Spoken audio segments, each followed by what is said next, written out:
Paul told me about it. They were auctioning kids off in Toronto, Canada, and also Las Vegas. I had heard about Toronto and Las Vegas through Paul, but I didn't know about the place outside. And also, I've got the name of an investigator who attended. What's that? I was in one of them at Las Vegas. What were you brought there for? I was brought in with Larry. I didn't know what the hell they were doing. Larry flew into this one. And as far as I can tell from going back, it's up by Area 51. It was where?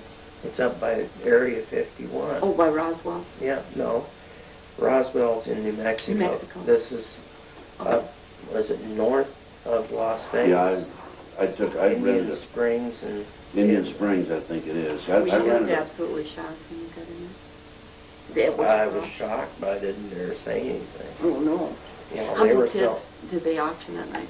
What was there, about a dozen or so? It wasn't that No, look many. at me. I wasn't They don't there. have great big huge ones, about 20 kids at the most at a Paul time. told me he'd been to 6 auctions, and the number varied from 6 to 36.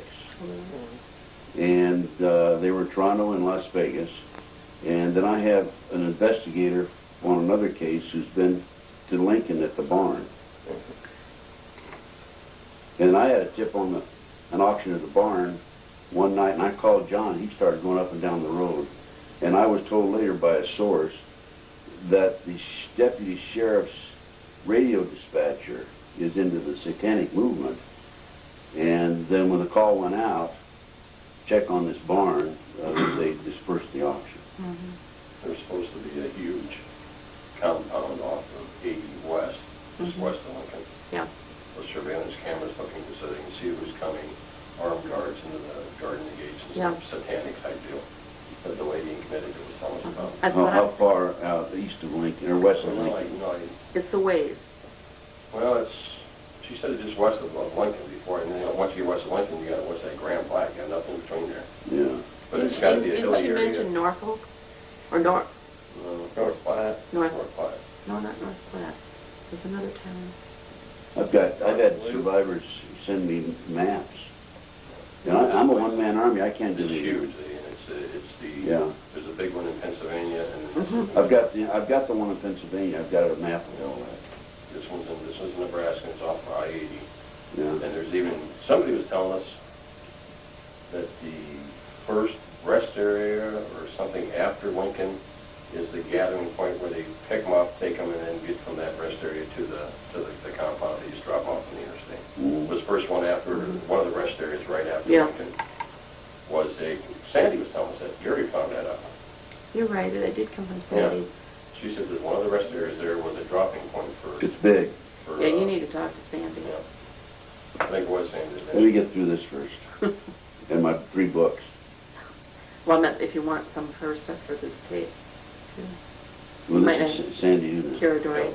Oh, I'm going to talk to Sandy, yeah. We'll talk to her in January. Definitely going to talk to her. Well, let's get out of these people's lives. At this auction that you went to, did the kids, who were some of the buyers? There was a Jewish guy, I think 3 or 4 Middle Easterners, and a couple American business people. Was this in Lincoln? Las Vegas. Oh. When they bought the kids, what were some of the prices they went for? Do you remember? 15 to 50,000 plus. Were they all boys, or were they boys and girls, or? It was mainly boys, but there were a couple girls in it that were, you know, a little bit older. Were the kids all drugged into submission by that point? From what I can tell you. I mean, kind of a daze, so they didn't act out or try to get away or get bizarre. Yeah. We talked about Aquino.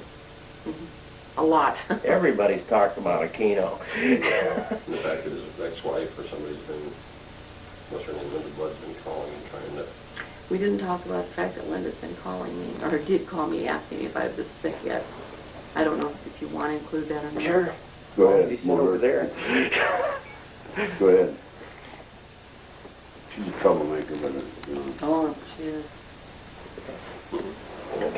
Prior to my book being finished, and then shortly after it came out, I started receiving phone calls from Linda Blood, who was reportedly a former girlfriend of Michael Aquino's. And the opening of each conversation was the same. She would always ask me how I was, and I'd say fine, and she would say, "Are you sure you're not sick yet?" And I would always say that I was fine, which I was. It used to concern me a great deal as to why she would ask me that question, except that I know that some of the people involved have ways to try and make someone else ill through a chemical or something like that introduced into their life. So I was sure that she was probably reporting any and all things that I said back to Michael Aquino. I have no way of proving that, but eventually the phone calls did stop, but I did receive quite a few for a period of time.